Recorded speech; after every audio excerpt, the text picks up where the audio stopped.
आंबा म्हणजे इमोशन.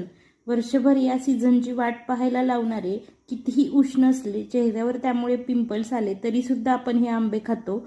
आंब्याचे वेगवेगळे पदार्थ बनवतो. आंबे आवडत नाही असा माणूस अजून तरी मी पाहिलेला नाही.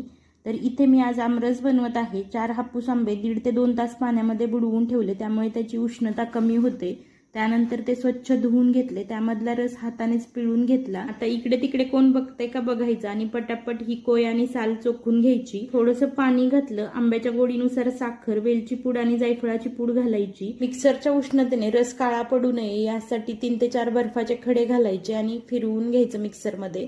छान असा आमरस आपला तयार झालेला आहे. अगदी 5 मिनिटांमध्ये घरी हा आमरस तयार होतो. तरी सुद्धा लोक बाहेरून हा विकत का घेतात हे मला अजून समजत नाही. तुम्हाला हा आमरस कशासोबत खायला आवडतो हे मला कमेंट करून सांगा.